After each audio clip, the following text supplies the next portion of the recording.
বেশ কয়েক মাস ধরেই বারবারই খবরের শিরোনামে সিপাহীজলা চিড়িয়াখানা।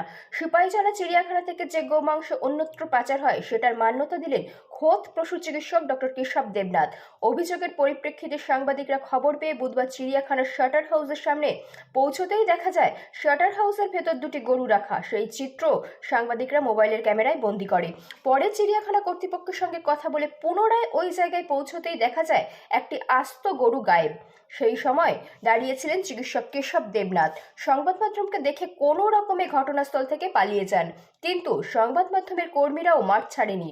যেন তেন প্রকারণে চিকিৎসক কেশব দেবনাথকে খুঁজে বের করেন। চিড়িয়াখানার চিকিৎসক কেশব দেবনাথ প্রকাশ্যে জানান, চিড়িয়াখানায় পশুদের জন্য চিড়িয়াখানায় নিয়ে আসা গরুর মাংস বিক্রি করা হয়। জানা যায়, দীর্ঘ 10 বছর যাবৎ বাম আমল থেকে শুরু করে বর্তমানে রাম আমলে জামা পাল্টিয়ে বহাল রয়েছে সিপাহীজলা চিড়িয়াখানার ডাক্তার কেশব দেবনাথ।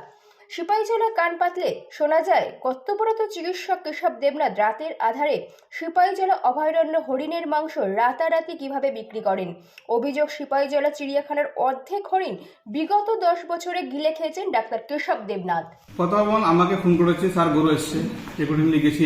আমি কি একটা গরু দেখেছি, ঠিকঠাক গরু দেখেছি, ফটো নিয়েছি, একটা গরু দেখেছি, একটা পারমিশন দিয়েছি, ছটা করেছেন, একটা মিলি ছটা করেছে। আপনার গরুটা, যে গরুটা আপনি ছবি তুললেন, আপনাকে যে ক্যামেরাতে দেখা হইলো আরেকটা গরু পাশে আছে, ওই গরুটা কোথায়? ওই গরুটা কোথায়? ওই গরুটা আমি যেমন কিছু জানি না, আমি বলতে পারছি না। আচ্ছা, আপনি যে আজকে যে গরুটাকে প্রেসক্রাইব করেছেন, এটা কি সুস্থ বলে মনে হয়েছে? আমার তো সুস্থই মনে হচ্ছে, অসুবিধা কিছু নেই। না, মনে হয় যে আপনি যখন চিকিৎসক, হ্যাঁ, চিকিৎসক, আপনি সুস্থ, তো সুস্থ। দেখে বুঝবেন। চিকিৎসক সুস্থ গরু। ওটার স্বাস্থ্যের কন্ডিশন খুব একটা ভালো নেই। আমি বলতে চাচ্ছি না, এমন কোনো ডিফেক্ট আমার মনে হয়নি যে এটা কারণ আমাদের কাছে ভিডিও রেকর্ডিং আছে, সেখানে দুইটা গরু ছিল। একটা গরু কনস্ট্যান্ট দাঁড়িয়ে ছিল এবং একটা গরু যেটা এখন কাটা হচ্ছে অর্ধমিত অবস্থায় পড়ানো, মানে প্রায় একটা রোগান্বিত অবস্থায় শুয়ে আছে। ব্যাপারটাকে আপনি কিভাবে দেখছেন? আমার কাছে আমি যা দেখলাম হাল পরীক্ষা করে, ঠিক আছে, গরুটা ছটার যোগ্য বলেই মনে হয়, সেই জন্য পারমিশন দিয়েছি। এই যে ওটার মধ্যে দুইটা গরু প্রথমে নেওয়া হয়েছে, এই দুইটা গরু মানে ওই রাখার দায়িত্বটা কার ছিল? ওটা চাবিটা ওরাই রাখে, ওরা arrange করে ওরা রাখে। বলছে যে আপনার কাছে সব দায়িত্ব থাকে, মানে এটা সমস্ত ওরা কিছু আপনি জানে না বলছে। ডাক্তারবাবু কেশব দেবনাথ দেখে, এই জয়শ্রী ম্যাডাম বলেছে।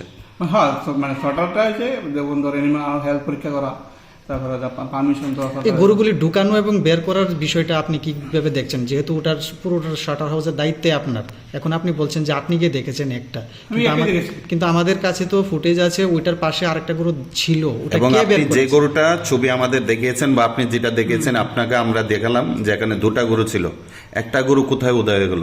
হয়তো বা দেখুন, যে সাপ্লায়ার যে এনেছে, হয়তো বা আমি একটা গরু গিয়ে দেখেছি, হয়তো বা হ্যাঁ দুটা গরু এনেছিল, একটা গরু রেখে আর বাড়িতে নিয়ে গেছে। হ্যাঁ, গরু তো কাটে, আমরা একটাই কাটে।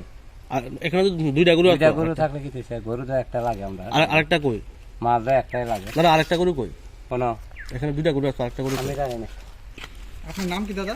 আমির হোসেন বাড়ি কোনখানে? জানি আমরা বাড়ি দোকানে। এখানটা দাদা, এখানে কিছুক্ষণ আগেও দুইটা গরু আছিল, এখন একটা গরু কিভাবে রইলো? আরেকটা গরু গরু কই? যে আসছিল আমাদের কাছে ফুটেজ আছে। এটা আমি জানি না ভাই। আপনি এটা মেইন দায়িত্ব কে এখানে? মানে কে সাপ্লাই করে? তালাটা খুলছে, এখানে তালাটা খুলছে কে? ডিপার্টমেন্ট বলতে তালাকে খুলছে। কে খুলছে? তালা খুলছে আমরা দাও।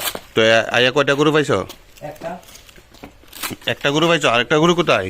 আমি দেখছি না, হুম, আমি দেখছি না। তুমি কইতে পারো না? গরু একটাই তো কাটে আমরা।